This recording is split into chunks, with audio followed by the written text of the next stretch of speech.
व्यासाय भवनाशाय श्रीशाय गुणराशये हृद्याय शुद्धविद्याय मध्वाय च नमो नमः। नारायणाय परिपूर्णगुणार्णवाय विश्वोदय स्थितिलयो नियतिप्रदाय ज्ञानप्रदाय विबुधासुरसौख्यदुःखसत्कारणाय वितताय नमो नमस्ते। ಶ್ರೀಗುರುಭ್ಯೋ ನಮಃ. ಹರಿ ಓಂ. ನಿನ್ನೆಯ ಪಾಠದಲ್ಲಿ ನಾವು ನೋಡಿದಂತೆ ರಾವಣ ತನ್ನ ಅಪಾರವಾದಂತಹ ಸೈನ್ಯ, ಎಷ್ಟು 36,000 ಮಹೋಘದಷ್ಟು ಅಕ್ಷೋಹಿಣಿ ಸೈನ್ಯವನ್ನ ಯುದ್ಧಕ್ಕೆ ಅಂತ ಕಳಿಸ್ತಾನೆ. ಅಷ್ಟು ಅಪಾರವಾದಂತಹ ಸೈನ್ಯವನ್ನ ರಾಮದೇವರು ತಾವು ಅನೇಕ ರೂಪಗಳನ್ನು ಧಾರಣೆ ಮಾಡಿ, ನಿನ್ನ ತಿಳಿಸಿದಂತೆ ರಾಮ ಪುರಸ್ತಾತ್ ಪರತೋಪಿ ರಾಮ, ರಾಮ ಪರಂ ದಿಕ್ಷು ವಿದಿಕ್ಷು ರಾಮ ಅಂತ ಅನಂತ ರೂಪಗಳನ್ನು ವಿಶೇಷವಾಗಿ ರಾಮದೇವರು ಧಾರಣೆ ಮಾಡಿ ಆ ಎಲ್ಲ ಸೈನ್ಯವನ್ನು ಕೂಡ ಕ್ಷಣೇನ ಸರ್ವಾಂಶ ನಿಹತ್ಯ ರಾಘವ ಅಂತ ಕ್ಷಣದಲ್ಲಿ ಸಮಗ್ರವಾದಂತಹ ಆ ಸೈನ್ಯವನ್ನ ರಾಮದೇವರು ಸಂಹಾರ ಮಾಡಿ ಹಾಕಿದರು. ಆವಾಗ ಎಲ್ಲ ದೇವಾನುದೇವತೆಗಳು ಕೂಡ ಪ್ರಸೋನೋತ್ಕರ ವರ್ಷವಿಹಿ ಅಂತ ಹೂಗಳ ರಾಶಿಯ ಮಳೆಯನ್ನು ತಾವುಗಳು ಮಾಡಿದರು ಅಂತ ಇಷ್ಟು ವಿಚಾರಗಳನ್ನ ನೀನು ನೋಡಿದ್ವಿ. ಇಂದಿನಿಂದ ಮುಂದೆ 185ನೇ ಶ್ಲೋಕದಿಂದ ಪ್ರಾರಂಭ. ಅಥಾಯಯೌ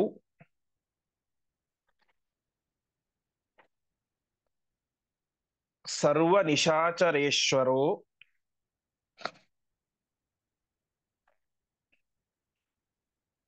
ಹತಾವಶಿಷ್ಟೇನ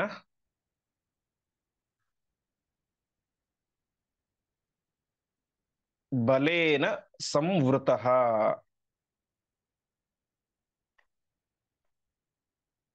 ವಿಮಾನಮಾರುಹ್ಯ ಚ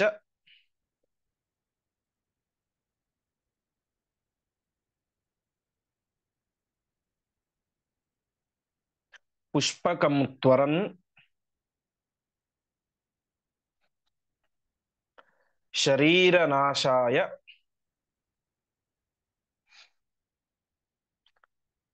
ಮಹಾಯುಧೋದ್ಯತಃ.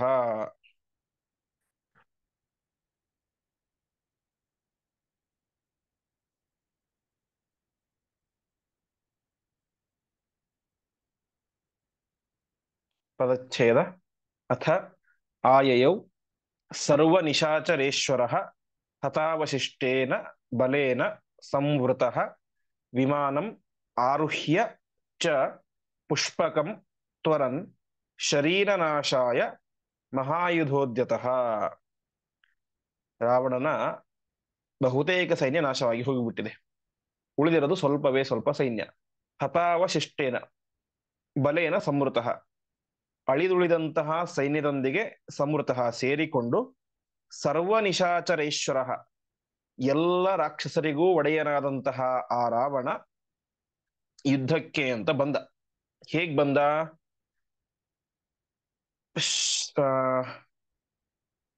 ಮಹಾಯುಧೋದ್ಯತಃ, ಅನೇಕ ರೀತಿಯಾದಂತಹ ಆಯುಧಗಳನ್ನು ಹಿಡಿದುಕೊಂಡಿದ್ದಾನೆ. ಮತ್ತು ಪುಷ್ಪಕಂ ವಿಮಾನ ಮಾರುಹ್ಯ, ತನ್ನ ಹತ್ತಿರ ಇದ್ದಂತಹ ದಿವ್ಯವಾದಂತಹ ವಿಮಾನ, ಅದು ಪುಷ್ಪಕ ಎಂಬಂತಹ ವಿಮಾನ. ವಾಸ್ತವಿಕವಾಗಿ ಆ ವಿಮಾನ ಕುಬೇರನದ್ದು. ಕುಬೇರನಿಂದಾಗಿ ಆ ಪುಷ್ಪಕ ವಿಮಾನವನ್ನ ಇವನು ತಾನು ಕಳ್ಳತನ ಮಾಡಿದ್ದ, ಅಪಹಾರ ಮಾಡಿದ್ದ.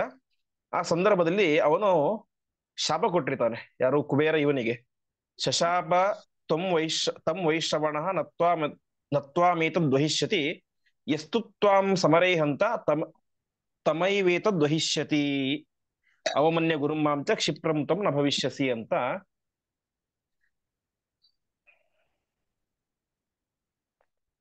ಕುಬೇರ ಶಾಪ ಕೊಟ್ಟಿದ್ದ. ಏನಂತಂದ್ರೆ, ನೀನು ಇದರಲ್ಲಿ ನಿಂತು ಯುದ್ಧ ಮಾಡ್ಬೇಕಾದ್ರೆ ನಿನ್ನನ್ನು ಒಬ್ಬ ವ್ಯಕ್ತಿ ಸಂಹಾರ ಮಾಡ್ತಾನೆ ಮತ್ತು ಈ ವಿಮಾನ ನಿನ್ ಸಿಗೋದಿಲ್ಲ. ಯಾರು ನಿನ್ನನ್ನು ಸಂಹಾರ ಮಾಡ್ತಾನೋ ಅವನಿಗೆ ಈ ವಿಮಾನ ಸಿಗುತ್ತೆ. ಎಸ್ತು ತ್ವಾಂ ಸಮರೇಹಂತ ತಮೈವೇತ ದ್ವಹಿಷ್ಯತಿ ಅಂತ ಶಾಪ ಕೊಟ್ಟಿರ್ತಾನೆ. ಹಾಗಾಗಿ ಶಾಪ ಕೊಟ್ಟಿರುವಂತ ವಿಚಾರ ರಾವಣನಿಗೆ ಗೊತ್ತೇ ಇದೆ. ಹಾಗಿದ್ದರೂ ಕೂಡ ಅವನೇನ್ ಮಾಡಿದ? ಪುಷ್ಪಕ ವಿಮಾನವನ್ನೇ ಆರುಹ್ಯ ಏರಿಕೊಂಡು ಶರೀರ ನಾಶಾಯ, ತನ್ನ ಶರೀರವನ್ನು ನಾಶ ಮಾಡ್ಕೊಳಿಕ್ಕಂತನೇನೆ, ಅರ್ಥಾತ್ ತಾನು ಸಾಯ್ಲಿಕ್ಕಂತನೇನೆ ರೆಡಿಯಾಗಿ ಪುಷ್ಪಕ ವಿಮಾನದಲ್ಲಿ ಏರಿ ರಾವಣ ತಾನೇ ಮಾಡ್ತಾ ಇದ್ದಾನೆ, ಬರ್ತಾ ಇದ್ದಾನೆ. ಆಯೆಯು ಅಂದ್ರೆ ಬಂದ ಅಂತ. ಒಟ್ಟಿನಲ್ಲಿ ರಾವಣ ಯುದ್ಧಕ್ಕೆ ಅಂತ ಬಂದದ್ದು ಹೇಗೆ? ಅಳಿದುಳಿದಂತಹ ತನ್ನ ಸೈನ್ಯದಿಂದ ಒಳ್ಳೆಯ ದೊಡ್ಡ ದೊಡ್ಡ ಆಯುಧಗಳನ್ನು ಹಿಡಿದುಕೊಂಡು ಪುಷ್ಪಕ ವಿಮಾನದಲ್ಲಿ ಏರಿ ತಾನು ಸಾಯ್ಲಿಕ್ಕೆ ಅಂತ ರೆಡಿಯಾಗಿ ಯುದ್ಧಕ್ಕೆ ಅಂತ ಬರ್ತಾ ಇದ್ದಾನೆ. ಮತ್ತಾರ್ಯಾರು ಬಂದ್ರು? ವಿರೂಪ ನೇತ್ರೋಥ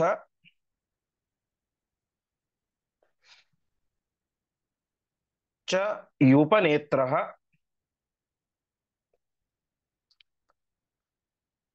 ತಥಾ ಮಹಾಪಾರ್ಶ್ವ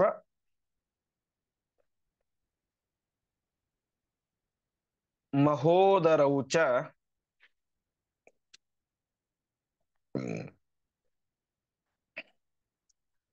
ಯಯುಸ್ತಮಾವೃತ್ಯ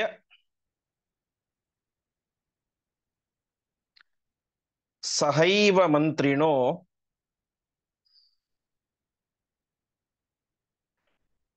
ಮೃತಿಂ ಪುರೋಧಾಯ ರಣಾಯ ಯಾಂತಂ.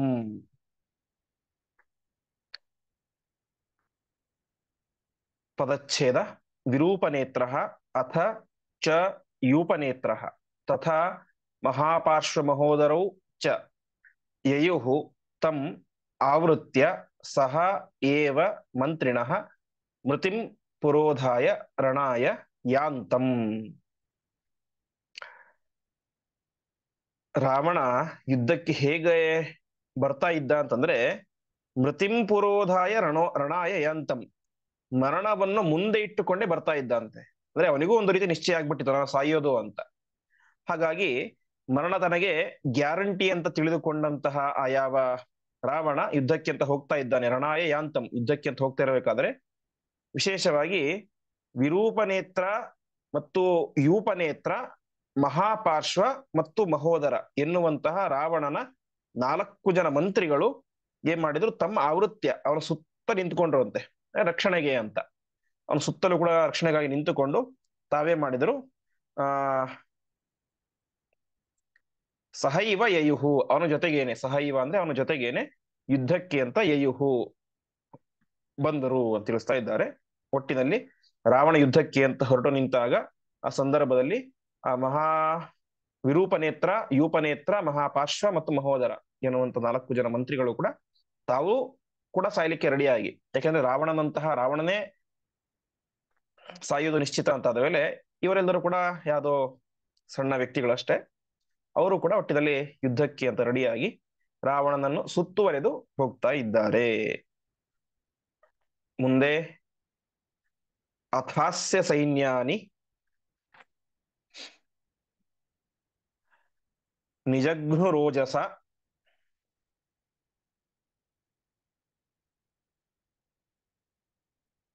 ಸಮಂತತಃ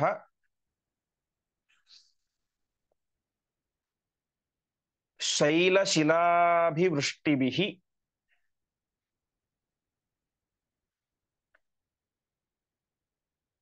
ಪ್ಲವಂಗಮಾಹ ತಾನ್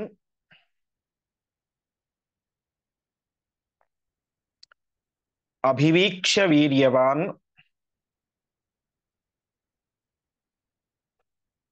ಸಸಾರ ವೇಗೇನ ಮಹೋದರೋ ರುಷಾ. ಪದಚ್ಛೇದ. ಅಥ ಅಸ್ಯ ಸೈನ್ಯಾನಿ ನಿಜಗ್ನುಃ ಓಜಸ ಸಮಂತತಃ ಶೈಲಶಿಲಾಭಿವೃಷ್ಟಿಭಿಃ ಪ್ಲವಂಗಮಾಹ ತಾನ್ ಅಭಿವೀಕ್ಷ್ಯ ವೀರ್ಯವಾನ್ ಸಸಾರ ವೇಗೇನ ಮಹೋದರಃ ರುಷಾ. ಎದುರುಗಡೆ ಬಂದಂತಹ ಆ ಒಂದು ರಾವಣನ ಅಳಿದುಳಿದಂತಹ ಸೈನ್ಯವನ್ನ ಎಲ್ಲ ಪ್ಲವಂಗಮಾಹ ಕಪಿಗಳು ಕೂಡ ಏನ್ ಮಾಡ್ತಾ ಇದ್ದಾರೆ? ಶೈಲಶಿಲಾಭಿವೃಷ್ಟಿಭಿಃ, ಅವರ ಮೇಲೆ, ಶೈಲ ಅಂದ್ರೆ ಪರ್ವತ, ಶಿಲಾ ಅಂದ್ರೆ ಕಲ್ಲು ಬಂಡೆ ಮತ್ತು ಪರ್ವತಗಳ ಮಳೆಯನ್ನೇ ಅವರ ಮೇಲೆ ಸುರಿಸಿಬಿಟ್ರು ಯಾರು? ಕಪಿಗಳು. ರಾವಣನ ಸೈನ್ಯದ ಮೇಲೆ ಎಲ್ಲ ಕಪಿಗಳು ಕೂಡ ಬೆಟ್ಟ ಮತ್ತು ಕಲ್ಲು ಬಂಡೆಗಳ ಮಳೆಯನ್ನ ಸುರಿಸ್ತಾ ಇದ್ದಾರೆ. ಈ ರೀತಿಯಾಗಿ ಆ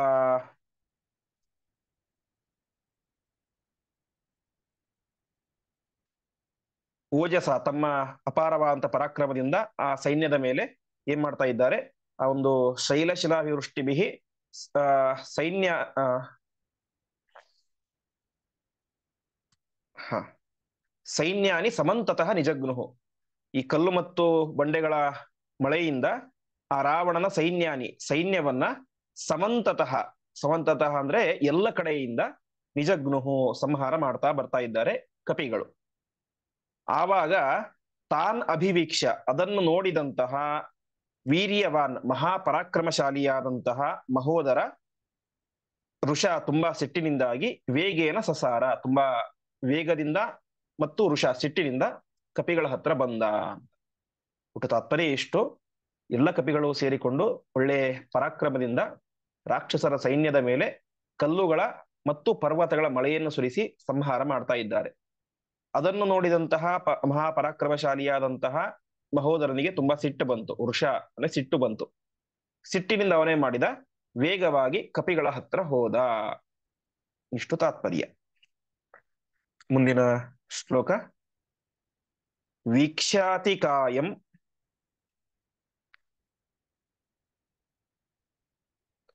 ತಮಭಿದ್ರವಂತಂ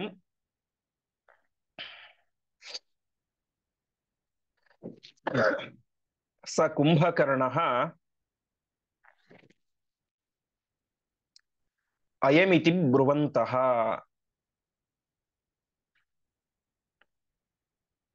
ಪ್ರದುದ್ರುವುಃ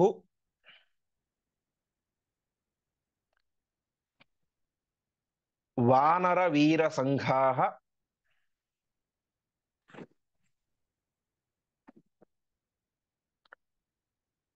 ತಮಾಸಸಾದಾಶು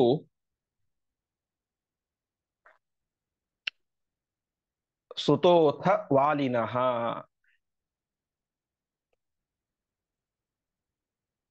ಪದಚ್ಛೇದ. ವೀಕ್ಷ್ಯ ಅತಿಕಾಯಂ ತಂ ಅಭಿದ್ರವಂತಂ ಸಹ ಕುಂಭಕರ್ಣಃ ಅಯಂ ಇತಿ ಬ್ರುವಂತಃ ಪ್ರದುದ್ರುವುಃ ವಾನರವೀರಸಂಘಾಃ ತಂ ಆಸಸಾದ ಆಶು ಸುತಃ ಅಥ ವಾಲಿನಃ. ಅಭಿದ್ರವಂತಂ ತಂ. ದ್ರವಂತ ಅಂದ್ರೆ ಓಡೋದು ಅಂತ. ದ್ರವ ಅಂದ್ರೆ ಓಡೋದು.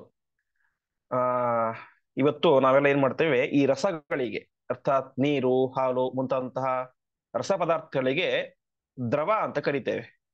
ಯಾಕೆಂತಂದ್ರೆ ಅದನ್ನು ನಾವು ಒಂದ್ ಕಡೆ ಹಾಕಿದ್ರೆ ಅದೆಲ್ಲ ನಿಲ್ಲೋದಿಲ್ಲ. ಅದು ನೆಲದ ಮೇಲೆ ನೀರು ಹಾಕಿದ್ರೆ ಏನಾಗುತ್ತೆ, ಓಡಿ ಹೋಗುತ್ತೆ. ಅಂದ್ರೆ ಅರ್ಥಾತ್ ಮುಂದೆ ಹರಿಯುತ್ತೆ. ದ್ರವ ಅಂದ್ರೆ ಓಡಿ ಹೋಗೋದು, ಹರಿಯೋದು ಅಂತ. ಹಾಗಾಗಿ ಅವುಗಳಿಗೆ ದ್ರವ ಪದಾರ್ಥ ಅಂತ ಕರೀತಾರೆ. ಹೀಗೆ ದ್ರವಣ ಅಂದ್ರೆ ಓಡೋದು. ಅಭಿದ್ರವ ಅಂದ್ರೆ ಎದುರುಗಡೆ ಬರೋದು, ಫೇಸ್ ಬರೋದು. ನಮ್ಮ ಎದುರುಗಡೆ ಬರೋದಕ್ಕೆ ಅಭಿದ್ರವಣ ಅಂತ, ದೂರ ಹೋಗೋದಕ್ಕೆ ಬರೀ ದ್ರವಣ ಅಂತ. ಹೀಗೆ ತಮ್ಮ ಅಭಿದ್ರವಂತಂ ತಮ್ಮ ಕಡೆಗೆ ಎದುರಾಳಿಯಾಗಿ ಬರುತ್ತಿದ್ದಂತಹ ಅವನೆಂಥವನು, ಅತಿಕಾಯ ಭಾರೀ ದೊಡ್ಡ ಶರೀರ. ಕಾಯ ಅಂತಂದ್ರೆ ಶರೀರ, ಅತಿಕಾಯ ಅಂದ್ರೆ ದೊಡ್ಡ ಶರೀರದ ಆ ಯಾವ ಮಹೋದರನನ್ನ ವೀಕ್ಷ ನೋಡಿ ಕಪಿಗಳೇನಂದ್ರಂತೆ, ಸಹ ಕುಂಭಕರ್ಣ ಮಿತಿ ಬರುವಂತಹ, ಕುಂಭಕರ್ಣ ಮತ್ತೆ ವಾಪಸ್ ಬಂದ್ಬಿಟ್ಟ ಅಂತ ಅನ್ಕೊಂಡ್ಬಿಟ್ರಂತೆ. ಕುಂಭಕರ್ಣ ಸಾಯ್ಲಿಲ್ಲ, ಇವನೇ ಕುಂಭಕರ್ಣ ಅಂತ ತಿಳಿದುಕೊಂಡು ಎಲ್ಲ ಕಪಿಗಳು ಕೂಡ ಏನ್ ಮಾಡಿದ್ರು, ವಾನರ ವೀರಸಂಘಾಹ ಪ್ರದುದ್ರುವು, ಮಹಾ ಕಪಿಶ್ರೇಷ್ಠರೆಲ್ಲರೂ ಕೂಡ ಪ್ರದುದ್ರುವು ಓಡಿ ಹೋಗಿಬಿಟ್ರು. ಆ ಸಂದರ್ಭದಲ್ಲಿ ತಮ್ ಆ ಮಹೋದರನನ್ನ ವಾಲಿನಃ ಸುತಃ, ವಾಲಿಯ ಮಗನಾದಂತಹ ಅಂಗದ ಆಸಸಾದ ಎದುರುಗಡೆ ನಿಂತ್ಕೊಂಡು ಯುದ್ಧ ಮಾಡ್ಲಿಕ್ಕೆ ಶುರು ಮಾಡಿದ ಅಂತ. ತಾತ್ಪರ್ಯ ಎಷ್ಟು, ಆ ಯಾವ ಮಹೋದರನ ಶರೀರ ದೊಡ್ಡ ಶರೀರ, ಅದನ್ನ ನೋಡಿ ಪಾಪ ಕಪಿಗಳೇನ್ ಅನ್ಕೊಂಡ್ಬಿಟ್ರು, ಕುಂಭಕರ್ಣನೇ ವಾಪಸ್ ಬಂದ್ಬಿಟ್ಟೆ ಅನ್ನೋದು ಅನ್ಕೊಂಡ್ಬಿಟ್ರು ಅಂತೆ. ಅಷ್ಟು ದೊಡ್ಡ ಶರೀರ ಇತ್ತು. ನೋಡಿ ಓಡಿ ಹೋಗ್ಲಿಕ್ಕೆ ಶುರು ಮಾಡ್ಬಿಟ್ರು ಪಾಪ ಕಪಿಗಳು. ಆ ಸಂದರ್ಭದಲ್ಲಿ ವಾಲಿಯ ಮಗನಾದಂತಹ ಅಂಗದ ಒಂದು ಅವನೊಟ್ಟಿಗೆ ಯುದ್ಧ ಮಾಡ್ಲಿಕ್ಕೆ ಅಂತ ನಿಂತುಕೊಂಡ. ಮುಂದೆ ವದಂಸ ತಿಷ್ಟಧ್ವಂ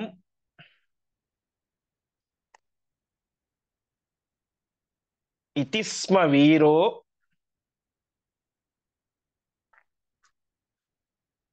ವಿಭೀಷಿಕಾ ಮಾತ್ರಂ ಇದಂ ನಯಾತ.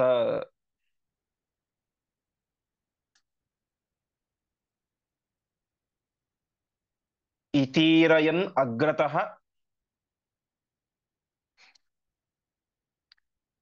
ಏವ ಪುಪ್ಲುವೆ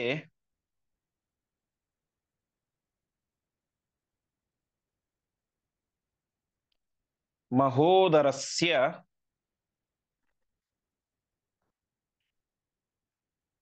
ಇಂದ್ರಸುತಾತ್ಮಜೋ ಬಲಿ.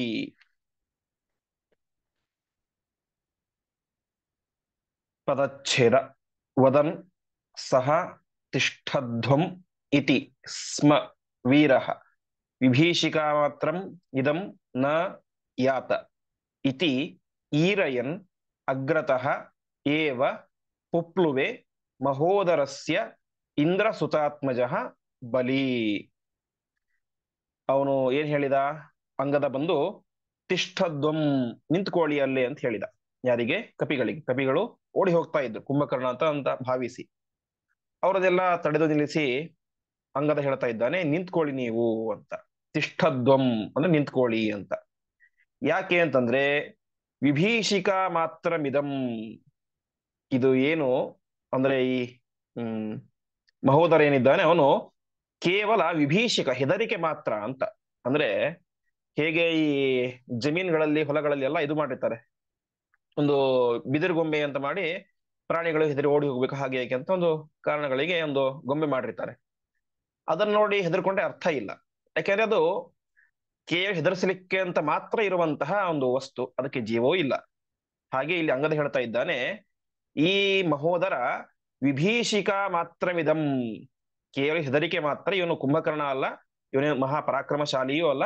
ಹಾಗಾಗಿ ಯಾರೂ ಕೂಡ ಇವನಿಗೆ ಹೆದರುಕೊಂಡು ಓಡಿ ಹೋಗಬೇಡಿ, ತಿಷ್ಠಧ್ವಂ ಅಲ್ಲೇ ನಿಂತುಕೊಳ್ಳಿ ಅಂತ ಧೈರ್ಯದ ಮಾತನ್ನ ಅಂಗದ ಹೇಳ್ತಾ ಇದ್ದಾನೆ. ನಯಾತ ಹೋಗಬೇಡಿ, ಇದು ವಿಭೀಷಿಕಾ ಮಾತ್ರ, ಇದು ಹೆದರಿಕೆ ಮಾತ್ರ ಅಂತ ಹೇಳಿದ.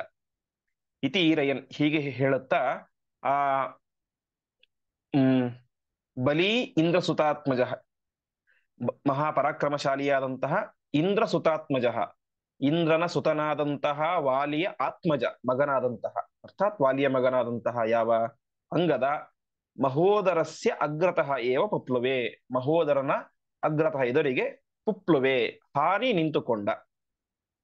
ಹೀಗೆ ಯಾರು ಕೂಡ ಹೋಗ್ಬೇಡಿ, ನಾನು ಯುದ್ಧ ಮಾಡಿ ನಿಮ್ಮನ್ನ ಗೆಲ್ಲಿಸ್ತೇನೆ ಉಳಿಸ್ತೇನೆ ಅಂತ ಹೇಳಿ ಅಂಗದ ಆ ಮಹೋದರನ ಎದುರುಗಡೆ ಬಂದು ನಿಂತುಕೊಂಡ.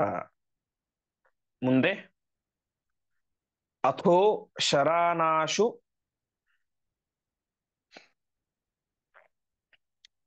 ವಿಮುಂಚಮಾನಂ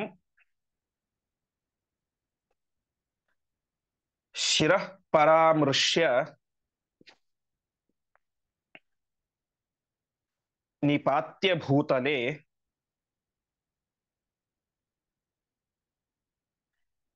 ಮಮರ್ದ ಪದ್ಭ್ಯಾಂ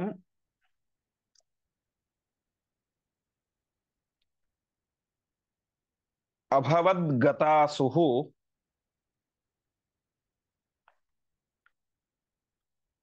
ಮಹೋದರೋ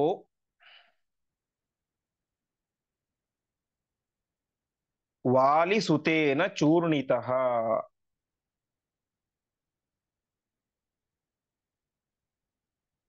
ಪದಚ್ಛೇದ.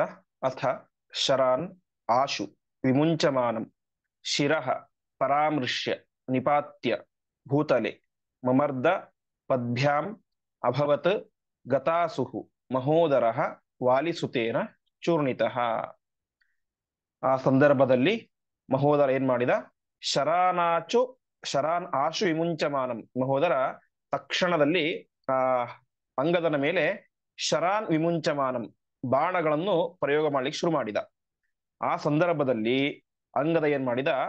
ಅವನ ಶಿರವನ್ನ, ತಲೆಯನ್ನ ಹಿಡಿದುಕೊಂಡು ತಾನೇನ್ ಮಾಡಿದ? ಅವನನ್ನ ಶಿರಹ ಪರಾಮರ್ಶ ಭೂತಲೆ ನಿಪಾತ್ಯ, ಅವನನ್ನ ಭೂಮಿ ಮೇಲೆ ಕೆಡವಿ ಬಿಟ್ಟ, ಅರ್ಥಾತ್ ಭೂಮಿಗೆ ಅವನನ್ನ ಬೀಳಿಸಿ ಬಿಟ್ಟ.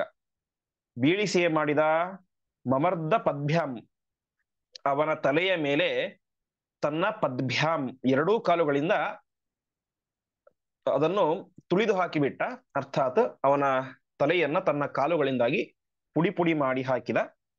ಈ ರೀತಿಯಾಗಿ ಅಭವತ್ ಗತಾಸುಹು ಮಹೋದರ ವಾಲಿಸುತೇನ ಚೂರ್ಣಿತ ಅಂತ ಆ ಮಹೋದರ ಏನಾದ ಅಂಗದನಿಂದ ಚೂರ್ಣಿತ ಪುಡಿ ಪುಡಿಯಾಗಿ ಗತಾಸುಹು ಅಭವತ್. ಅಸು ಅಂತಂದ್ರೆ ಪ್ರಾಣ, ಗತಾಸು ಅಂತಂದ್ರೆ ಪ್ರಾಣ ಹೋದವನು, ಅಭವತ್ ಆದ ಅರ್ಥಾತ್ ಸತ್ತು ಹೋದ ಅಂತ. ಹೀಗೆ ಮಹೋದರ ಅಂಗದನ ಮೇಲೆ ಬಾಣ ಪ್ರಯೋಗ ಮಾಡ್ತಾನೆ. ಅಂಗದ ಅವನ ತಲೆಯನ್ನು ಜುಟ್ಟನ್ನು ಹಿಡಿದು ಕೆಳಗಡೆ ಬೀಳಿಸಿ ಅವನ ತಲೆಯ ಮೇಲೆ ಕುಣಿದು ಅವನ ತಲೆಯನ್ನು ಪುಡಿ ಪುಡಿ ಮಾಡಿ ಅವನನ್ನು ಸಂಹಾರ ಮಾಡಿದ. ಮುಂದೆ ಅಥೋ ಮಹಾಪಾರ್ಶ್ವ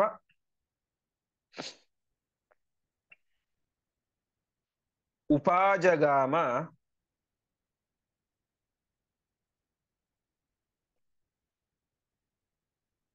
ಪ್ರವರ್ಷಮಾಣೋಸ್ಯ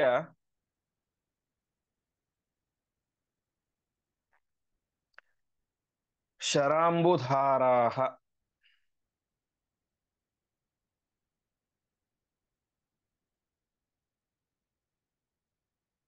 ಪ್ರಸಹ್ಯ ಚಾಚ್ಛಿದ್ಯ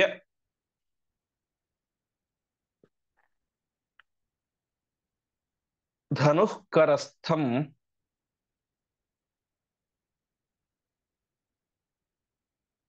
ಸಮಾದದೆ ಖಡ್ಗಂ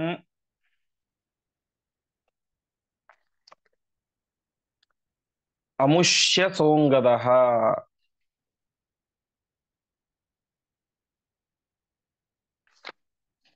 ಪದಚ್ಛೇದ ಅಥ ಮಹಾಪಾರ್ಶ್ವಃ ಉಪಾಜಗಾಮ ಪ್ರವರ್ಷ್ಯಮಾಣಃ ಅಸ್ಯ ಶರಾಂಬುಧಾರಾಃ ಪ್ರಸಹ್ಯ ಚ ಆಚ್ಛಿದ್ಯ ಧನುಃ ಕರಸ್ಥಂ ಸಮಾದದೆ ಖಡ್ಗಂ ಅಮುಷ್ಯ ಸಹ ಅಂಗದಃ.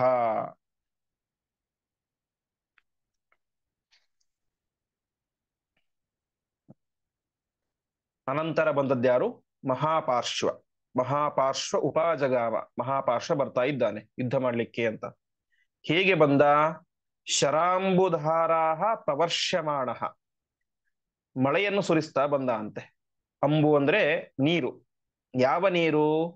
ಶರಾಂಬುಧಾರಾಹ, ಬಾಣಗಳ ಮಳೆಯನ್ನು ಸುರಿಸ್ತಾ ಬಂದ. ನೀರಿನ ಮಳೆಯಲ್ಲ, ಬಾಣಗಳನ್ನೇ ನೀರಿನಂತೆ ಸುರಿಸ್ತಾ ಬಂದ ಯಾವ ಮಹಾಪಾರ್ಶ್ವ. ಶರಾಂಬುಧಾರಾಹ, ಬಾಣಗಳ ನೀರಿನ ಧಾರೆಯನ್ನ, ಅಂದ್ರೆ ಧಾರೆ ಅಂದ್ರೆ ಕೆಳಗೆ ಬೀಳೋದನ್ನ, ಅದನ್ನ ಪ್ರವರ್ಷಮಾಣ ಸುರಿಸ್ತಾ ತಾನು ಬರ್ತಾ ಇದ್ದಾನೆ. ಯಾರು? ಮಹಾಪಾರ್ಶ್ವ. ಆ ಸಂದರ್ಭದಲ್ಲಿ ಅಂಗದ ಏನ್ ಮಾಡಿದ? ಅಂಗದ ಅವನ ಕರಸ್ಥಂ ಧನು, ಅವನ ಕೈಯಲ್ಲಿ, ಕರ ಅಂದ್ರೆ ಕೈ, ಕರೆ ತಿಷ್ಠತೀತಿ ಕರಸ್ಥಃ, ಕರದಲ್ಲಿ ಇರುವುದು, ಕೈಯಲ್ಲಿ ಇರುವುದು ಕರಸ್ಥ ಅಂತ.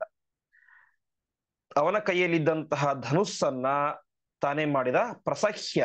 ಪ್ರಸಹ್ಯ ಅಂತಂದ್ರೆ ಆ ಬಲಾದ ಅಚ್ಛಿದ್ಯ ಅಂತ, ಅಂದ್ರೆ ಆ ಬಲಾತ್ಕಾರವಾಗಿ ಅವನ ಕೈಯಿಂದ ಆ ಒಂದು ಧನುಸ್ ಬಾಣವನ್ನ ಕಿತ್ತುಕೊಂಡು ತಾನೇ ಮಾಡಿದ ಆ ಆಚ್ಛಿದ್ಯ, ಅದನ್ನು ಮುರಿದು ಹಾಕಿಬಿಟ್ಟ. ಆಮೇಲೆ ಅವನ ಖಡ್ಗಂ ಅಮುಷ್ಯ ಸಮಾದದೆ, ಅವನ ಖಡ್ಗವನ್ನು ಕೂಡ ತಾನು ಕಿತ್ತುಕೊಂಡ. ಹೀಗೆ ಮಹಾಪಾರ್ಶ್ವ ಬಾಣಗಳ ಮಳೆಯನ್ನು ಸುರಿಸ್ತಾ ಬರ್ತಾ ಇದ್ದಾನೆ. ಆ ಸಂದರ್ಭದಲ್ಲಿ ಅಂಗದ ಅವನ ಕೈಯಲ್ಲಿರುವಂತಹ ಬಿಲ್ಲನ್ನ ಕಿತ್ತುಕೊಂಡು ಅದನ್ನು ಮುರಿದು ಹಾಕಿದ, ಮತ್ತು ಅವನ ಕೈಯಲ್ಲಿದ್ದಂತಹ ಖಡ್ಗವನ್ನು ಕೂಡ ಕಿತ್ತುಕೊಂಡ. ಮುಂದೆ ನಿಗೃಹ್ಯ ಕೇಶೇಶು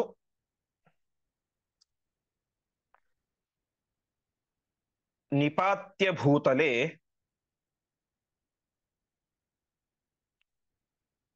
ಚಕರ್ತ ವಾಮಾಂಸತಃ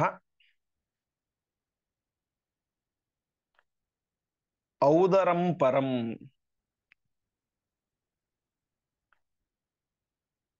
ಯಥೋಪವೀತಂ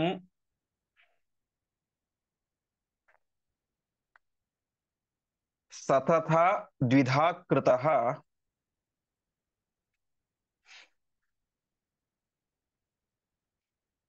ಮಮಾರ ಮಂತ್ರಿ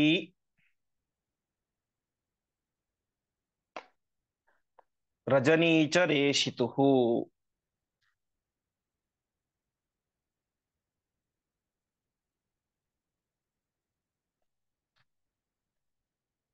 ಆ ಸಂದರ್ಭದಲ್ಲಿ ಆ ಅಂಗದ ಮಹಾಪಾರ್ಶ್ವನನ್ನು ಸಂಹಾರ ಮಾಡಿದ ಅಂತ ಹೇಳ್ತಾ ಇದ್ದಾರೆ. ಸಂಹಾರ ಮಾಡಿದ ಹೇಗೆ ಅಂತ ಅದನ್ನೊಂದು ವಿಶಿಷ್ಟ ರೀತಿಯಲ್ಲಿ ಆಚಾರ್ಯ ತಿಳಿಸ್ತಾ ಇದ್ದಾರೆ. ನಿಗೃಹ್ಯ ಕೇಶೇಶು, ಅವನ ಕೂದಲನ್ನು ಹಿಡಿದುಕೊಂಡ. ನಿಪಾತ್ಯ ಭೂತಲೆ, ಭೂಮಿಯ ಮೇಲೆ ಅವನನ್ನ ಬೀಳಿಸಿದ. ಬೀಳಿಸಿ ಏನ್ ಮಾಡಿದ, ವಾಮಾಂಸತಃ ಔದರಂ ಪರಂ. ವಾಮ ಅಂದ್ರೆ ಎಡಗಡೆ ಅಂತ, ಅಂಸ ಅಂದ್ರೆ ಭುಜ, ಹೆಗಲು. ವಾಮಾಂಸತಃ ಎಡಭುಜದಿಂದ, ಔದರಂ ಪರಂ ಉದರದ ತನಕ, ಹೊಟ್ಟೆಯ ತನಕ, ಯಥೋಪವೀತಂ ತಥಾ ಚಕರ್ತ, ಹೇಗೆ ಯಜ್ಞೋಪವೀತ ಜನಿವಾರ ಇರುತ್ತೋ ಆ ರೀತಿಯಾಗಿ ಸೀಳಿದ. ಈ ಜನಿವಾರ ಹೇಗಿರುತ್ತೆ ನಮಗೆ, ಹೀಗೆ ಎಡಗಡೆ ಭುಜದಿಂದ ಈ ಹೊಟ್ಟೆ ತನಕ ಬಂದಿರುತ್ತೆ. ಅಂದ್ರೆ ಆ ಮಹಾಪಾರ್ಶ್ವನನ್ನ ಈ ಅಂಗದ ಇಲ್ಲಿಂದ ಇಲ್ಲಿ ತನಕ ಸೀಳಿ ಸಂಹಾರ ಮಾಡಿದ. ಎಡಭುಜದಿಂದ ಹೊಟ್ಟೆ ತನಕ ಸೀಳಿ ಸಂಹಾರ ಮಾಡಿದ. ಅದ್ ಹೇಗಿತ್ತು ಅಂದ್ರೆ ಯಜ್ಞೋಪವೀತ ಹಾಕೊಂಡಿರ್ತೀವಲ್ಲ ಆ ರೀತಿಯಾಗಿ ಆ ಶೇಪ್ ನಲ್ಲಿ ಸೀಳಿ ಸಂಹಾರ ಮಾಡಿದ ಅಂತ ಹೇಳ್ತಾ ಇದ್ದಾರೆ. ಯಥೋಪವೀತಂ ಸತತ ದ್ವಿಧಾಕೃತ, ಈ ರೀತಿಯಾಗಿ ಸೀಳಿದ. ಹಾಗೆ ಆ ರಾಕ್ಷಸ ದ್ವಿಧಾಕೃತ, ಸೀಳಿದಾಗ ಸಹಜವಾಗಿ ದೇಹ ಏನಾಯ್ತು, ದ್ವಿಧಾಕೃತ, ಎರಡು ಪೀಸ್ ಆಯಿತು, ಎರಡು ಹೋಳಾಯಿತು. ಈ ರೀತಿಯಾಗಿ ರಜನೀಚರೇಶಿತು ಮಂತ್ರಿ ಮಮಾರ. ರಜನೀಚರ ಅಂದ್ರೆ ರಾಕ್ಷಸರು, ಅವರ ಈಶಿತು ಅಂದ್ರೆ ಒಡೆಯನಾದಂತಹ ರಾವಣನ ಮಂತ್ರಿಯಾದಂತಹ ಈ ಮಹಾಪಾರ್ಶ್ವ ಮಮಾರ, ಸತ್ತು ಹೋದ ಅಂತ. ಹೀಗೆ ಅಂಗದ ಮಹಾಪಾರ್ಶ್ವನನ್ನ ಎಡಭುಜದಿಂದ ಹೊಟ್ಟೆ ತನಕ ಜನಿವಾರದಂತೆ ಸೀಳಿ ಅವನ ಸಂಹಾರವನ್ನು ಮಾಡ್ತಾ ಇದ್ದಾನೆ.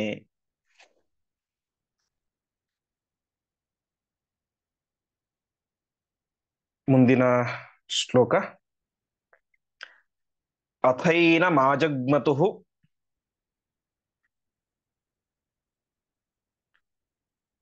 ಉದ್ಯತಾಯುಧೌ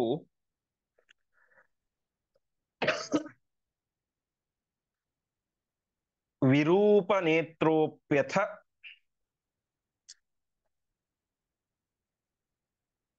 ಯೂಪನೇತ್ರಃ.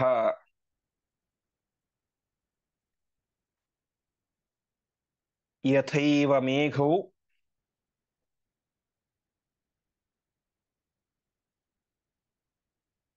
ದಿವಿ ತಿಗ್ಮರಶ್ಮಿಂ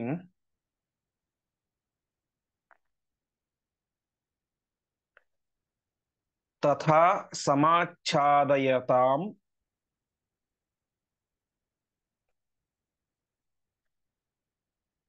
ಶರೌಘೈಃ.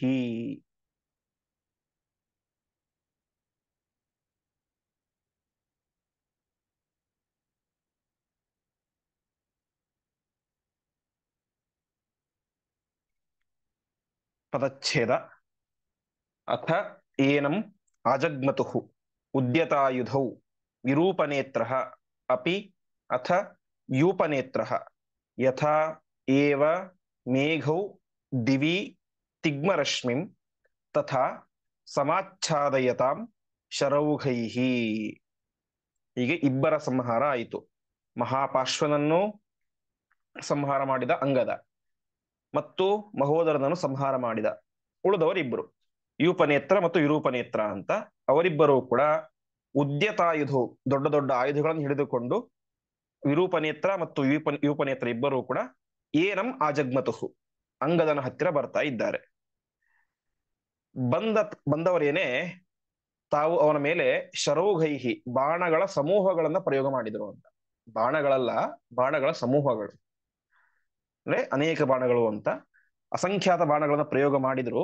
ಮಾಡಿದಾಗ ಏನಾಯ್ತು ಅಂತಂದ್ರೆ, ಮೇಘವು ದಿವಿ ತಿಗ್ಮರಶ್ಮಿಂ. ದಿವಿ ಅಂದ್ರೆ ದೆವ್ ಅಂದ್ರೆ ಆಕಾಶ, ದೆವ್ ಅಂದ್ರೆ ಆಕಾಶ, ದಿವಿ ಅಂದ್ರೆ ಆಕಾಶದಲ್ಲಿ, ತಿಗ್ಮರಶ್ಮಿಂ ಸೂರ್ಯನನ್ನ, ತಿಗ್ಮ ಅಂದ್ರೆ ಆ ಪ್ರಖರವಾದದ್ದು ಅಂತ. ತಿಗ್ಮ ಅಂದ್ರೆ ಪ್ರಖರವಾದದ್ದು, ತುಂಬಾ ಬಿಸಿಯಾದದ್ದು ಅಂತ. ಹೇಗೆ ರಶ್ಮಿ ಅಂತಂದ್ರೆ ಕಿರಣಗಳು, ಬಿಸಿ ಕಿರಣಗಳು ಇರುವಂತವನು ಸೂರ್ಯ. ಆಕಾಶದಲ್ಲಿ ಹೇಗೆ ಮೇಘ, ಮೋಡಗಳು ಸೂರ್ಯನನ್ನೇ ಮುಚ್ಚಿ ಬಿಡ್ತಾವೆ, ಕೆಲವೊಮ್ಮೆ ಸೂರ್ಯನ ಬೆಳಕೇ ಬರದೇ ಇರುವಂತೆ ಮಾಡಿಬಿಡ್ತವೆ. ಮೋಡಗಳು ಆಕಾಶದಲ್ಲಿ ಸೂರ್ಯನನ್ನು ಮುಚ್ಚುವಂತೆ ಈ ಯೂಪನೇತ್ರ ಮತ್ತು ವಿರೂಪನೇತ್ರ ಇಬ್ಬರೂ ಕೂಡ ಸೇರಿಕೊಂಡು ತಮ್ಮ ಬಾಣಗಳಿಂದ ಈ ಅಂಗದನನ್ನ ಸಮಾಚ್ಛಾದಯತಾಂ ಮುಚ್ಚಿಬಿಟ್ರು ಅಂತ ತಿಳಿಸ್ತಾ ಇದ್ದಾರೆ. ಅರ್ಥಾತ್ ಅಷ್ಟು ಅಪಾರವಾದಂತಹ ಬಾಣ ಪ್ರಯೋಗವನ್ನು ಮಾಡಿ ಅಂಗದನೇ ಕಾಣಿಸದೇ ಇರುವಂತೆ ಅವನನ್ನು ಮುಚ್ಚಿ ಹಾಕಿ ಬಿಟ್ರು. ಮುಂದೆ ತಾಭ್ಯಾಂ ಸಬದ್ಧ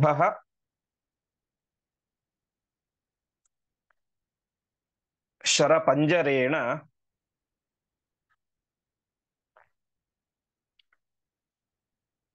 ವಿಚೇಷ್ಟಿತುಂ ನಾಶಕದತ್ರ ವೀರಃ.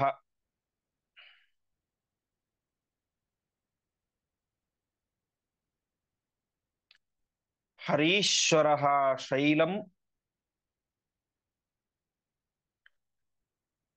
ಅತಿಪ್ರಮಾಣಂ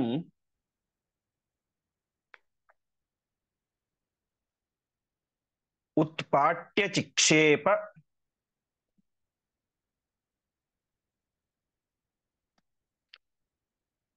ತಯೋಶರೀರೇ. ಪದಚ್ಛೇದ. ತಾಭ್ಯಾಂ ಸಹ ಬದ್ಧಃ ಶರಪಂಜರೇಣ ವಿಚೇಷ್ಟಿತುಂ ನ ಅಶಕತ್ ಅತ್ರ ವೀರಃ ಹರೀಶ್ವರಃ ಶೈಲಂ ಅತಿಪ್ರಮಾಣಂ ಉತ್ಪಾಟ್ಯ ಚಿಕ್ಷೇಪ ತಯೋಃ ಶರೀರೇ. ತಾಭ್ಯಾಂ ಅವರಿಬ್ಬರಿಂದ ಅಂತ ಅರ್ಥಾತ್ ಯೂಪನೇತ್ರ ಮತ್ತು ವಿರೂಪನೇತ್ರ ಅವರಿಬ್ಬರಿಂದ ಶರಪಂಜರೇಣ ಆ ಅಂಗದನ ಸುತ್ತಲೂ ಕೂಡ ಒಂದು ರೀತಿ ಪಂಜರ ಕೇಜ್ ಅನ್ನೋದು ನಿರ್ಮಾಣ ಆಗ್ಬಿಟ್ಟಿತ್ತು. ಹೇಗೆ ಒಂದು ಪಂಜರದಲ್ಲಿ ಗಿಳಿಯನ್ನು ಬಂಧನ ಮಾಡಿದ್ರೆ ಹೊರಗಡೆ ಬರ್ಲಿಕ್ಕೆ ಸಾಧ್ಯ ಇಲ್ವೋ ಆ ರೀತಿಯಾಗಿ ಪಂಜರದಲ್ಲಿ ಬಂಧನಕ್ಕೆ ಒಳಗಾಗಿ ಬಿಟ್ಟಿದ್ದ ಈ ಅಂಗದ. ಆವಾಗ ಆ ಅಂಗದನಿಗೆ ವಿಚೇಷ್ಟಿತುಂ ನಾಶಕದತ್ರ ವೀರಃ, ಅವನಿಗೆ ಹೊರಗಡೆ ಬರೋದು ದೂರ ಉಳಿತು, ವಿಚೇಷ್ಟಿತುಂ ಅಲಗಾಡ್ಲಿಕ್ಕೂ ಕೂಡ ಏನಾಗ್ಲಿಲ್ಲ, ನ ಅಶಕತ್ ಅವನು ಸಮರ್ಥನಾಗಲಿಲ್ಲ, ಅವನಿಗೆ ಅಲಗಾಡ್ಲಿಕ್ಕೆ ಕೂಡ ಆಗ್ಲಿಲ್ಲ ಅಂತೆ. ಆ ಸಂದರ್ಭದಲ್ಲಿ ಹರೀಶ್ವರ ಕಪಿಗಳಿಗೆ ಒಡೆಯನಾದಂತಹ ಸುಗ್ರೀವ ಅತಿ ಪ್ರಮಾಣಂ ಅತ್ಯಂತ ದೊಡ್ಡದಾದಂತಹ ಒಂದು ಶೈಲವನ್ನ ಬೆಟ್ಟವನ್ನ ಹಿಡಿದುಕೊಂಡು ಉತ್ಪಾಟ್ಯ ಅಂದ್ರೆ ಕಿತ್ತಿ, ಒಂದು ಬೆಟ್ಟವನ್ನ ಕಿತ್ತಿಕೊಂಡು ತಾನೇ ಮಾಡಿದ ತಯೋಹೋ ಅವರಿಬ್ಬರ ಶರೀರದ ಮೇಲೆ ಚಿಕ್ಷೇಪ ಬಿಸಾಕಿದ. ಅಂಗದ ಬಾಣಗಳ ಪಂಜರದಲ್ಲಿ ಇದ್ದಾನೆ, ಅವನಿಗೆ ಅಲಗಾಡ್ಲಿಕ್ಕೂ ಸಾಧ್ಯ ಆಗ್ತಾ ಇಲ್ಲ.